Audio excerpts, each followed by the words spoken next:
Hello student, good morning. How are you all? I wish you all are fine. Today we will do assessment worksheet 8.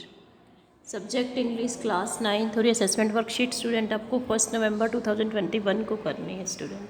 तो सबसे पहले दे रखी इसमें guidelines. This is an assessment worksheet based on the worksheets of previous weeks. जो पहले की 6 worksheet होती है उसी के ऊपर बेस्ड आपकी असेसमेंट वर्कशीट होती है। तो स्टूडेंट ये वीडियो आप असेसमेंट वर्कशीट पहले आप खुद करना, फिर अपने आंसर को चेक करने के लिए वीडियो देखना। It contains 13 questions. इस वर्कशीट में 13 क्वेश्चंस हैं। Question number 1 to 6 carry 1 mark each. जो क्वेश्चन नंबर 1 to 6 है वो एक नंबर का है and question number 7 to 13 carry 2 marks each. तो 17 to 13 दो नंबर के हैं। Right your answer in the space provided below each question. जो नीचे स्पेस दे रखा है आपको उसमें आंसर लिखने हैं। All questions are compulsory. सारे क्वेश्चन जो है वो कंपल्सरी हैं। तो आइए स्टार्ट करते हैं आज की assessment worksheet. Answer the following questions based on chapter the happy prince and in the kingdom of fools. आप ये दोनों चैप्टर स्टूडेंट कर चुके हैं, हैप्पी प्रिंस और इन द किंगडम ऑफ फूल्स। उन्हीं के ऊपर बेस्ड ये आपके असेसमेंट वर्कशीट है, दोनों चैप्टर्स के ऊपर, हैप्पी प्रिंस और इन द किंगडम ऑफ फूल्स के ऊपर। तो फर्स्ट क्वेश्चन है student, who did the happy Prince send his second sapphire for. Student जब आप हैप्पी प्रिंस का चैप्टर तैयार करें तो आपको ये पता होना चाहिए कि हैप्पी प्रिंस का कौन सा पार्ट किसको उसने दिया था। तो इसमें है कि हैप्पी प्रिंस ने अपना सेकंड सफायर जो है किसको दिया और किस लिए दिया।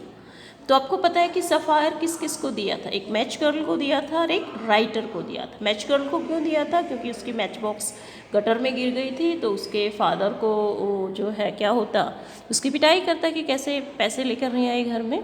और एक उसने द सेकंड सफ़ायर उसने किसको दिया था? राइटर को दिया था। तो जो क्वेश्चन होता है उसकी लैंग्वेज स्टूडेंट आपको समझ में आनी चाहिए। तो इसका आंसर क्या होगा ये देखिए। यस ये देखिए, the happy Prince send his second sapphire for the young match girl. तो देखो हु के जो क्वेश्चन होते हैं वो कौन का मतलब आपको किसी पर्सन का नाम वहाँ पर लिखना है।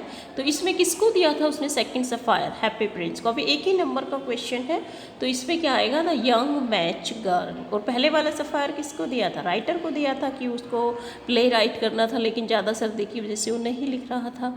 लेकिन इसने सेकेंड सफ़ायर किया। तो आपको लैंग्वेज जब समझ में आएगी तभी आप करेक्ट आंसर दे पाएंगे। तो आपको सबसे पहले अंडरस्टैंड करना है कि क्या है हमारी लैंग्वेज, फिर आपको आंसर देना है। तो इसका आंसर देखो कितना आसान है। The happy prince sent his second sapphire for the young match girl. जो माचिस बेचने वाली लड़की थी छोटी सी, उसको दिया था उसने। अब सेकंड क्वेश्चन देखिए। सेकंड क्वेश्चन क्या है हमारा? यस सेकंड क्वेश्चन है, what did the happy prince ask the little swallow to take to the poor lady. एक गरीब लेडी को हैप्पी प्रिंस ने लिटिल स्वेलो को क्या कहा कि उसको क्या देकर आए पुअर लेडी को। आपको स्टोरी याद है ना कि पुअर लेडी का बेटा बीमार था, वो बिस्तर पर लेटा हुआ था, ऑरेंज जूस की डिमांड कर रहा था। तो what did the happy prince ask the little swallow to take to the poor lady. क्या कहा उसने, क्या दे? देखिए इसका आंसर। यस तो ये है इसका answer, the red ruby was asked. उसको क्या दी थी उसने? रेड रूबी दी थी। किसने? हैप्पी प्रिंस की स्टैचू ने लेडी को। The red ruby was asked by the happy prince to the little swallow to take to the poor lady, ताकि पुअर लेडी उस रेड रूबी को बेचे, पैसे ले और बच्चे की जो बीमार है उसको कुछ ऑरेंज जूस दे। अब क्वेश्चन नंबर 3 देखिए। ये स्टूडेंट जब आपको स्टोरी पता है तो कुछ भी पूछ ले उस चैप्टर से आप उसका आंसर दे सकते हैं। तो क्वेश्चन नंबर 3 है हमारा, ये देखिए, where was the little swallow going. Little swallow कहाँ जा रहा था? तो कहाँ में प्लेस का नाम देते हैं। कहाँ जा रहा था स्टूडेंट? इजिप्ट जा रहा था, क्योंकि वो माइग्रेटरी बर्ड था। जब मौसम चेंज होता है तो वो अपने बॉडी के अनुकूल, अडेप्टेबिलिटी के अनुसार दूसरे उसमें चले जाते हैं जहाँ उनके अनुकूल मौसम होता है। तो कहाँ जा रहा था? इजिप्ट में जा रहा था। तो देखिए इसका आंसर कैसे लिखेंगे आप? यस देखिए आपको प्लेस का नाम ही लिखना है। The little swallow was going to Egypt. और देखो स्टूडेंट कई बार आपको स्पेलिंग नहीं पता होती तो आधा आंसर तो आपके किस में होता है? क्वेश्चन में ही होता है। यहाँ पर देखिए, the little swallow was going to Egypt, सिर्फ इजिप्ट ही तो आपको लिखना था। तो जो वेयर से स्टार्ट होते हैं उसका मतलब प्लेस का नाम देना, क्योंकि वेयर का मतलब कहाँ होता है। अब नेक्स्ट क्वेश्चन देखिए, question number 4। Yes question number 4 है हमारा, who did the bricklayer hold responsible for making a weak wall. Bricklayer ने किसको रिस्पॉन्सिबल बताया कि उसने कमज़ोर दीवार बनाई। ब्रिकलेयर क्या होता है? जो ब्रिक को लेयर में जचाए, मिस्त्री को हम बोलते हैं ब्रिकलेयर, जो घर बनाता है। तो इस स्टोरी में student in the kingdom of fools में आपको ये सीक्वेंस याद करना है कि किसने किसको रिस्पॉन्सिबल बनाया वीक वॉल के लिए। तो मिस्त्री ने क्या कहा, कौन रिस्पॉन्सिबल है, उसका ध्यान कैसे भटक रहा था, डांसिंग गर्ल। अब ये देखो हु है यहाँ पे, हु का मतलब क्या है, हमें उसका आंसर देना कि कौन है। ब्रिकलेयर ने वीक वॉल के लिए किसको रिस्पॉन्सिबल बनाया, किसको बनाया, डांसिंग गर्ल को बनाया था ना, कि उसकी जो एंकलेट थी उसकी साउंड की वजह से उसका ध्यान भटक रहा था। तो ये देखिए, यस ये देखिए इसका आंसर होगा the bricklayer hold the dancing girl responsible for making weak wall. Okay student, ये वॉल है, यहाँ गलती से गर्ल हो गया है, टाइपिंग मिस्टेक है, तो यहाँ पर वॉल है। ब्रिकलेयर ने डांसिंग गर्ल को रिस्पॉन्सिबल बनाया वीक वॉल के लिए। अब क्वेश्चन नंबर 6 देखिए, वो भी आपका हु से स्टार्ट होने वाला है। यस ये देखिए, who was made the new king. अब देखो हु का क्वेश्चन तो सबसे आसान होता है, उसका आंसर देना बिल्कुल ही आसान होता है, क्योंकि हु के स्थान पे उसके आंसर को रिप्लेस कर देते, किसी का नाम देते हैं। तो ये देखिए क्वेश्चन नंबर 5 देखिए, पहले क्वेश्चन नंबर 6 नहीं, पहले हम क्वेश्चन नंबर 5 करेंगे, क्योंकि 4 के बाद 5th ही आएगा ना। तो देखिए क्वेश्चन नंबर 5 क्या है, वो भी हु का ही है student. Who did the king summon for the first time. King ने किसको समन भेजे। समन क्या होता है स्टूडेंट, जब कोर्ट में कोई केस चलता है तो पहले ज़माने में किंग होता है, किंग के दरबार में जिसके खिलाफ जो है दरबार के अंदर सुनवाई होती है उसको बुलाया जाता है, उसको हम समन ही बोलते हैं। तो फर्स्ट टाइम राजा ने किसको बुलाया था अपने कोर्ट में, ये देखिए यस जिसके घर में मर्चेंट के घर में चोरी हुई थी, तो राजा ने, क्योंकि राजा फूल था, उसने किसको बुलाया था, मर्चेंट को ही बुलाया था। The king summon to the merchant first time. राजा ने मर्चेंट को बुलाया था फर्स्ट टाइम। तो अब देखिए क्वेश्चन नंबर 6 वो भी हु का ही है, जो बिल्कुल ही आसान है। ये देखिए यस क्वेश्चन नंबर 6 है, who was made the new king after the previous Kings execution. जब पहले वाले राजा को फांसी दे दी गई थी, वो मर गया था, एग्जीक्यूट हो गया था, तो नया किंग किसको बनाया गया था स्टूडेंट, किसको बनाया था, गुरु को बनाया था ना, क्योंकि गुरु कितना विजडम था, वाइज मैन था, इसलिए प्रजा ने सोचा इसी को बना दे। तो इसमें क्या आएगा, हु के स्थान, हु वाला है, हु वाले क्वेश्चन तो बिल्कुल ही आसान होता है। हु के स्थान पे आपको क्या लिखना है, गुरु। गुरु was made the new king after the previous Kings execution. तो ये देखिए इसका आंसर यस, ये देखिए बिल्कुल ही आसान है। गुरु was made the new king after the previous Kings execution. पहले वाले राजा की फांसी हो गई थी, तो उसके बाद किंग किसको बनाया, गुरु को बनाया। अब क्वेश्चन नंबर 7 देखिए क्या है हमारा। यस क्वेश्चन नंबर फिर वेयर का है, वेयर का मतलब प्लेस बताना है। अब क्वेश्चन नंबर 7 है हमारा, where did the swallow decide to stay for the night और व्हाई। स्वेलो ने कहाँ पर रात गुजारने के बारे में सोचा, क्या डिसाइड किया और क्यों किया। कहाँ किया था स्टूडेंट, उस स्टैचू के नीचे किया था ना।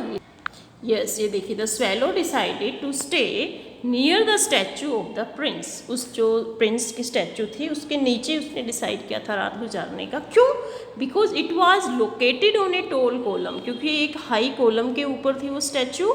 And the bird felt he would get plenty of fresh air there. और पक्षी ने क्या सोचा कि यहाँ पर ऊपर टोल कॉलम पर काफ़ी हवा लगेगी, काफ़ी फ्रेश एयर मिलेगी, इसलिए उसने वहाँ रात गुजारने की सोची।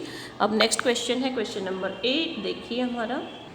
यस ये वाई का क्वेश्चन है, इसमें हमें रीजन देना है। क्वेश्चन नंबर 8 है, why was the statue of the happy Prince weeping. Happy prince की स्टैचू क्यों रो रही थी, क्यों रो रही थी स्टूडेंट, क्योंकि हैप्पी प्रिंस पहले जब था प्रिंस था तब तो उसने कोई दुख दर्द देखे नहीं थे, लेकिन मरने के बाद हैप्पी प्रिंस की स्टैचू बनाई, वहाँ उसने देखा कि चारों तरफ कितने लोग दुखी हैं, इसलिए उसकी आंखों में आंसू आए।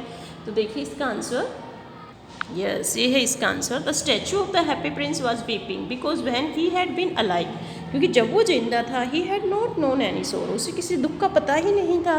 बट आफ्टर दैट, उसकी डेथ के बाद ही स्टैचू हैड बीन इरेक्टेड, उसकी स्टैचू बना दी गई। Now he was able to see all the ugliness and misery of the city. अब उस स्टैचू के ऊपर से उसको सारे अपने शहर की बुराइयां, दुख दिखाई दे रहे थे। And even though he now had a heart of lead, जबकि उसका दिल अब क्या था, लेड का बना हुआ था, शीशे का बना हुआ था, क्योंकि वो स्टैचू था। He could still feel the pain which made him cry, लेकिन उसको लेड के दिल में भी दुख महसूस हो रहे थे, इसलिए वो चिल्ला रहा था, इसलिए वो रो रहा था, उसकी आंखों से आंसू आ रहे थे। नेक्स्ट क्वेश्चन है question number 9। Yes, question number 9 है हमारा, what made the sick boy fall into a deep restful sleep. बच्चे को जो बड़ी अच्छी नींद आई, उसको अच्छा लगा, किसने उसको अच्छा फील करवाया उस बीमार लड़के को? तो ये देखिए इसका आंसर किसने करवाया था स्टूडेंट? स्वेलो ने करवाया था ना, उसने अपने विंग से फैन किया था, उसको गर्मी के अंदर हवा लगती तो अच्छी नींद आती है। तो देखिए इसका आंसर, यस, इसका आंसर है student, when the bird delivered the ruby. जब बर्ड ने वहाँ पर रूबी रखी टेबल पर, he flew gently around the bed of the sick boy. तो वो आराम से उड़ा उस बच्चे, बीमार बच्चे के बेड से ऊपर, fanning the boys forehead with his wings. और उसने अपने विंग्स से, पंखों से उस लड़के की फोरहेड पे हवा की। दिस सूदन द बॉय, इससे बच्चे को अच्छा लगा। एंड ही फैल into a deep and restful sleep. फिर वो आराम से उसको नींद आई और रेस्टफुल स्लीप उसने की। नेक्स्ट क्वेश्चन है हमारा question number 10। Yes, question number 10 है हमारा, why was the kingdom called the kingdom of fools. उस किंगडम को किंगडम ऑफ फूल्स कहा गया, मूर्खों का राज्य क्यों कहा गया था? रीजन देना है, क्यों कहा गया था स्टूडेंट? क्योंकि उसके किंग और मिनिस्टर दोनों फूल थे, उनके डिसीजन बता रहे थे कि वो फुलिस हैं। उन्होंने क्या डिसाइड किया था कि रात को दिन बना दो, दिन को रात बना दो, और हर चीज़ की कीमत 1 डड्डू है। इससे क्या पता लगता है कि वो दोनों क्या थे? मूर्ख थे।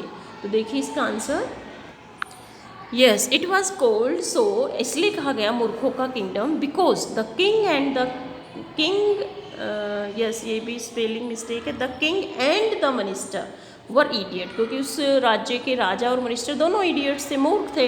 They decided to change night into day and day into night. उन्होंने क्या डिसाइड किया? दिन को रात बना दिया और रात को दिन बना दिया। And ordered everyone to wake at night to till their fields. और सबको कहा कि वो रात में काम करेंगे, खेतों में काम करेंगे। And sleep during the day, और दिन में सोएंगे। तो ये कैसा डिसीजन है? फुलिसनेस को शो कर रहा है, इसलिए वो किंगडम कैसा था? फुलिस किंगडम था। अब नेक्स्ट क्वेश्चन है क्वेश्चन नंबर 11। देखिए, यस, क्वेश्चन नंबर 11 है हमारा, what astonish the guru and the disciple at the grocer shop. Grocer की शॉप पर गुरु और डिसिपल जो है दोनों सरप्राइज्ड हो गए। किसने उसको सरप्राइज किया? किस बात ने? किस बात से सरप्राइज थे? कि सारी चीज़ों की कीमत 1 डड्डू है, चाहे आप घी ले लो, चाहे राइस ले लो, चाहे बनाना ले लो। तो ये उन्होंने जब देखा ग्रोसर की शॉप पर, ग्रोसरी शॉप कौन सी होती है? जहाँ पर हम किराने का सामान खरीदते हैं, वो ग्रोसर शॉप होती है। तो गुरु और डिसिपल क्यों वहाँ पर एस्टोनिश्ड थे कि हर चीज़ की रेट क्या है? 1 डड्डू है। तो देखिए इसका answer, yes, they were astonished. They कौन है? Guru and the disciple were astonished that everything at the shop, whether a measure of rice or a bunch of bananas, cost the same, a डड्डू। डड्डू क्या student? उसे उस place की currency थी, जैसे हमारी रुपया करेंसी है, उस देश में डड्डू चलते थे। तो वो क्यों एस्टोनिश थे, क्यों सरप्राइज थे कि हर चीज़ की कीमत, चाहे राइस हो चाहे बनाना हो, एक ही कीमत थी, 1 डड्डू। अब नेक्स्ट क्वेश्चन देखिए, question number 12। Yes, question number 12 है हमारा, what made the disciple grow fat. वो डिसिपल जो है क्या हो गया था? मोटा हो गया था। कैसे मोटा हुआ? उसने क्या किया? तो कैसा मोटा हुआ? सारी चीज़ें खा के, क्योंकि हर चीज़ की कीमत क्या थी? 1 डड्डू थी। तो वो खा खा के मोटा हो गया। तो देखिए इसका आंसर, यस, ये देखिए इसका answer, the disciple ate bananas, ghee, rice and wheat which cost only 1 duddu as a result. जिसके कारण क्या हुआ? सारी चीज़ें इतनी सस्ती 1 डड्डू की, जिसका क्या रिजल्ट निकला? He grew fatter and fatter. वो डिसिपल जो है मोटा होता गया, क्योंकि सारी उसकी जो फेवरेट चीज़ें थी 1 डड्डू में आ रही थी, तो खा खा के मोटा हो गया। अब नेक्स्ट क्वेश्चन है question number 13। Yes, question number 13 है हमारा, why did the people approach the guru and his disciple. लोग जो है गुरु और उसके शिष्य के पास क्यों गए? क्यों गए स्टूडेंट? क्योंकि जब वो मर गया था राजा, तो राजा तो बनाना था, किसी को मिनिस्टर भी बनाना था, इसलिए गए थे। उन्होंने क्या क्या रिक्वेस्ट की कि गुरु और डिसिपल से कि तो वो उनके राजा और मिनिस्टर बन जाए। तो देखिए इसका answer, yes student, the people realise that they needed a new king and a minister for the kingdom. लोगों को महसूस हुआ कि उन्हें एक नए राजा और मिनिस्टर की ज़रूरत है। And approached the guru and the disciple because they had proved to be smarter than the previous king. फिर वो किसके पास गए, गुरु और डिसिपल के पास गए कि वो ही उनके जो पहले वाले राजा से उससे ज़्यादा स्मार्ट हैं, इसलिए वो उनके किंग और मिनिस्टर बन जाएं। तो ये थी स्टूडेंट आपकी असेसमेंट वर्कशीट। आई होप आपके फुल मार्क्स आए होंगे। Thank you for watching this video. Have a nice day.